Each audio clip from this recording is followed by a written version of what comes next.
उस विचारधारा के लोग एक बात कहते हैं कि सारे मुसलमान एक जैसे नहीं होते, और जाकर बोलें कि अवैध मस्जिदें हमारे इस्लाम के विरुद्ध हैं, दरगाह पीर का निर्माण किया जा रहा है, तो आप उसके ऊपर एक कठोर कानून बना दो। इनके धर्मगुरु हैं, वो ऐसी चीज़ों को बढ़ावा देकर पाप के भागी बन रहे हैं, तो सरकार उनका सहयोग करे, उन्हें नरक में जाने से बचाए और इस तरह के अतिक्रमणों को हटाने में हमारा सहयोग करे। हिंदू तन मन, हिंदू जीवन, रग रग हिंदू, हिंदू मेरा परिचय। अटल बिहारी वाजपेयी जी की ये पंक्तियाँ आज हम जिस शख्स से मुखातिब हो रहे हैं उस पर बिल्कुल सटीक बैठती हैं। नमस्कार, मैं पूनम और आप देख रहे हैं झलको दिल्ली। आज हम ऐसे शख्सियत से मिलवाएंगे जिन्होंने अवैध मस्जिद और मज़ारों के लिए आवाज़ उठाई, जिनका नाम है प्रीत सिंह सिरोही। आइए जुड़कर जानेंगे कि पूरा क्या कारण रहा उन्होंने मस्जिद और मज़ारों के लिए लगातार आवाज़ उठाई, सोशल मीडिया पे काफ़ी वायरल रहे। अपने पढ़ाई बीच में ही क्यों छोड़ दी सर? देखो, मेरा मानना है कि ये जो शिक्षा है सिर्फ नौकरी के लिए है, और हम किसान परिवार से आते हैं, हमें कोई नौकरी की इतनी आवश्यकता नहीं थी, और इस शिक्षा का उद्देश्य सिर्फ नौकरी है।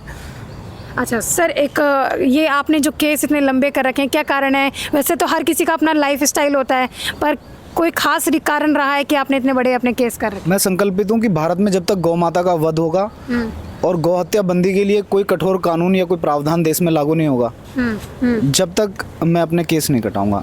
मैं ये संकल्प मुझे हर पल याद दिलाता है कि देश में गौ माता कूड़ेदान पर कूड़ा खा रही है और नाली का पानी पी रही है। ये मेरे लिए बड़ी पीड़ा की बात है, और ये संकल्प मुझे बार बार याद दिलाता है कि लड़ाई लंबी है और पूरी मजबूती से लड़ी जानी है। लगातार सोशल मीडिया पे आपके बहुत सारे वीडियोस आते हैं, कभी आप कोई मज़ार हटवा रहे हैं, कभी मस्जिद के खिलाफ आवाज़ उठा रहे हैं, क्या कारण रहता है सर? राष्ट्र की संपत्ति पर कब्जा हुआ, सब तमाशा देख रहे हैं, प्रशासन शासन सब तमाशा देख रहे हैं।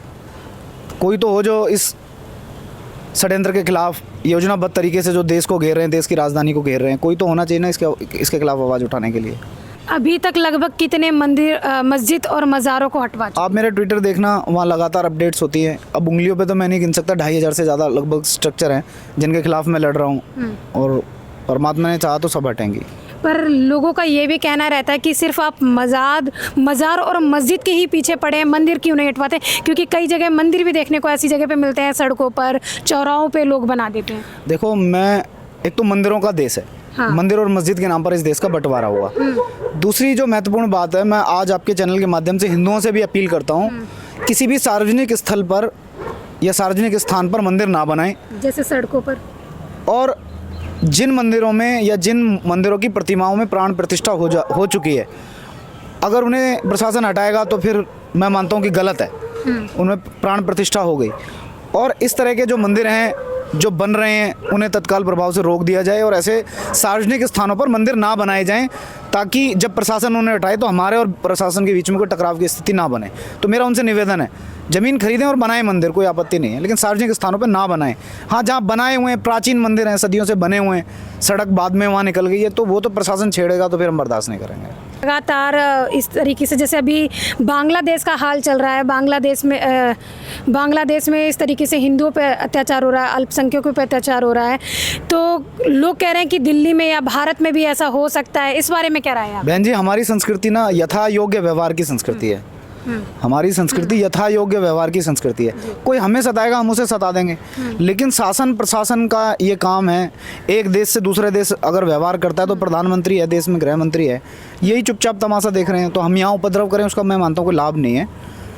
हम बहुत जल्द सड़कों पर उतरेंगे, और सरकार का एक करेगी तो ठीक है, नहीं तो खदेड़ कर बांग्लादेशियों को देश से बाहर करेंगे। और सवाल यहाँ पूछना चाहूँगी, जैसे कि बाबर का बदला फिजूल मियाँ से क्यों लिया जाए? जैसे दक्ष जी की बात को लेके कहें कि ऐसा आरोप लग रहा है कि उन्होंने कुछ मुस्लिम युवकों को पिटवा दिया बांग्लादेशी बताकर, इस बारे में क्या राय है? देखो, धैर्य जो होता है ना, धैर्य सब में एक समान नहीं होता।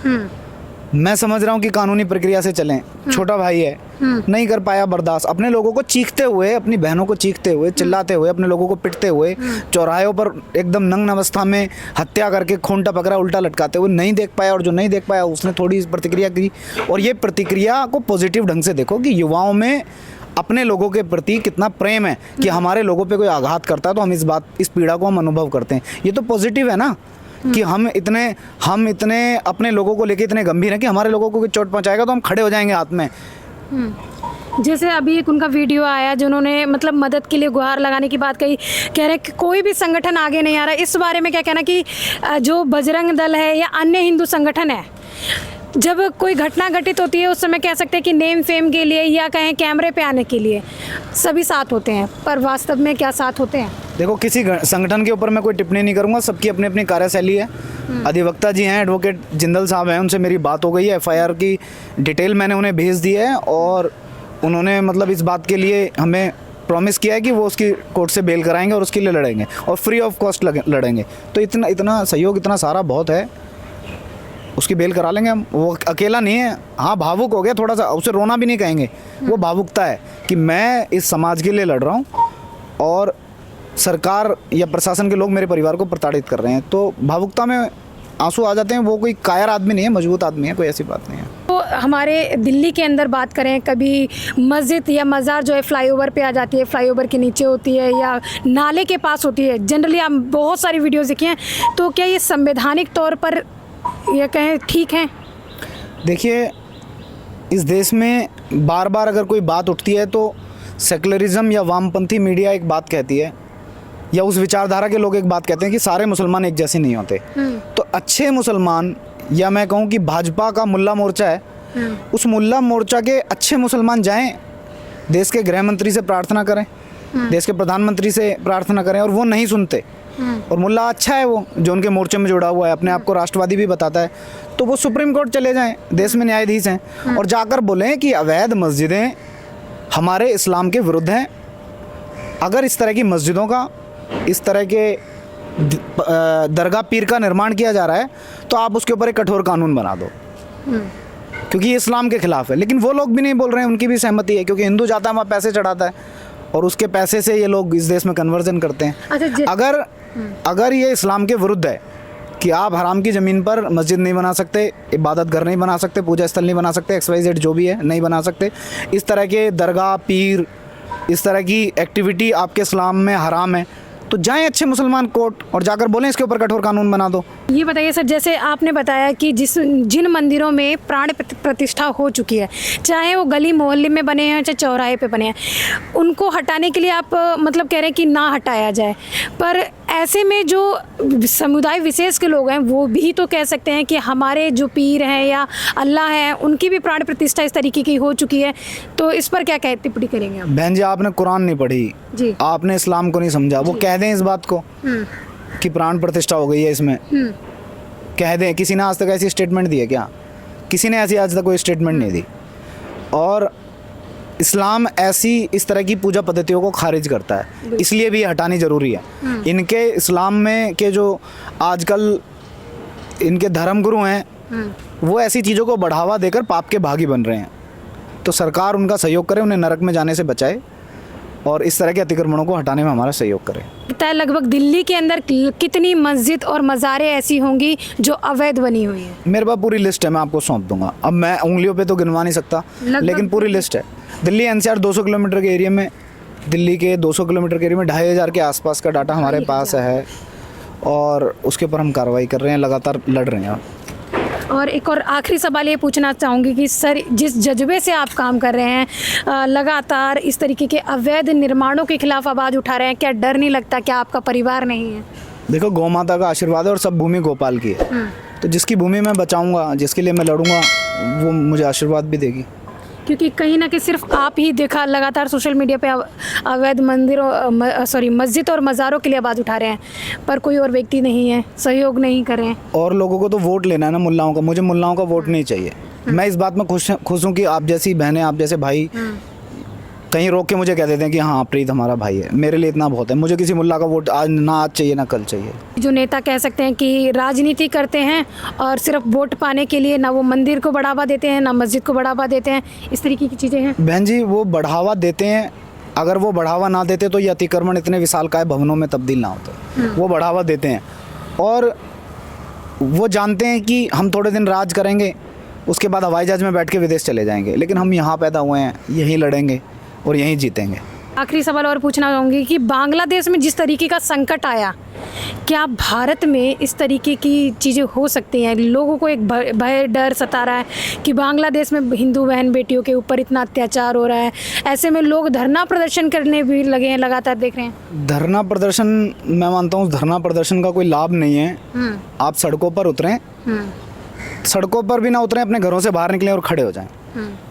और अंधकार बहुत है, मोबाइल की टॉर्च जलाकर देश की संसद की तरफ कर दें और उन्हें बता दें कि पूरे वर्ल्ड में कहीं भी हिंदुओं के पर अत्याचार हो, वो हिंदू भारत में आकर रहे, सुरक्षित रहे, क्योंकि घर है सभी, पूरे विश्व में कहीं भी हिंदू रहता है उसका घर भारत है। और आप ये कह रहे हैं कि ऐसा भारत में ना हो जाए, तो ये किसी को वहम हो तो वो वहम अपना मिटा के देख ले। कुछ नेताओं के बयान भी आए हैं, तो ठीक है, आप 4 लेयर की सिक्योरिटी में कुछ भी कह सकते हो। आप पब्लिकली जाकर ये बात कहो तो आप अंदाज़ा लगा सकते हैं कि आपके साथ क्या होगा। अच्छा, जैसे आपने बोला है हर हिंदू का घर भारत है, हाँ, पर जो देश के अंदर की बात करें, देश के अंदर अभी बहुत सारी चीज़ें ऐसी हो रही हैं। हमारी दिल्ली की बात करें, जैसे कहीं बुलडोजर चल रहा है, बहुत सारे लोग आज भी बेघर हैं, बेघर हो जा रहे हैं। बहन जी पता है बेघर क्यों है? तो बेघर ये है कि गुंडों ने कब्जा कर लिया, एक एक्ट बनाया और उस एक्ट से परमात्मा के नाम पर ज़मीनों पर कब्जा कर लिया। और मैं बार बार कह रहा हूँ कि मेरा वादा है, हम दिल्ली में आएंगे और इस तरह के काले कानून को, काले एक्ट को रद्द कर देंगे और उन ज़मीनों पर हर बेघर को घर देंगे। ये हमारी पहली प्राथमिकता है कि हर बेघर को घर मिले। लैंड जिहाद को जिस मासूमियत से हम देखकर आगे बढ़ जाते हैं, उसी लैंड जिहाद से लड़ते हैं प्रीत सिंह सिरोही। जी हाँ, राजधानी दिल्ली के अंदर आपने बहुत सारे अवैध निर्माणों को देखा होगा, जिसमें ख़ास तौर पे बात करें मस्जिद और मज़ारों की, तो जो कभी फ्लाईओवर पर दिख जाती है, कभी बीच सड़क पर दिख जाती है, कभी चौराहों पर दिख जाती है। तो ऐसे मस्जिद और मज़ारों के प्रति आवाज़ उठाते, खिलाफ आवाज़ उठाते प्रीत सिंह सिरोही लगातार सोशल मीडिया पे काफ़ी वायरल रहे। बहुत सारी मस्जिदों को अवैध घोषित कर उन्होंने उस पर कार्रवाई करवाई और ऐसी अवैध मस्जिद और मज़ारों को बनने से रोकने की बात कही। गाड़ी को ही घर बना लिया। पिता और भाई पर भी कई बार बता रहे हैं लोगों ने दबाव बनाया कि इस तरीके के चीज़ों को प्रीत सिंह सिरोही जो है रोक दें, बंद कर दें, पर फिर भी ये रुके नहीं, झुके नहीं और लगातार अवैध मस्जिद और मज़ारों के खिलाफ आवाज़ उठा रहे। इस वीडियो के बारे में आपकी क्या राय है, हमें कमेंट सेक्शन में ज़रूर बताएं। क्या ऐसे में दिल्ली के अंदर अवैध मस्जिद या मज़ार या अन्य कोई अवैध निर्माण हो रहा है तो उसके खिलाफ आवाज़ ज़रूर उठाएं। और इसके साथ ही देखते रहें जल को दिल्ली में। कैमरामैन नरेश के साथ पूनम।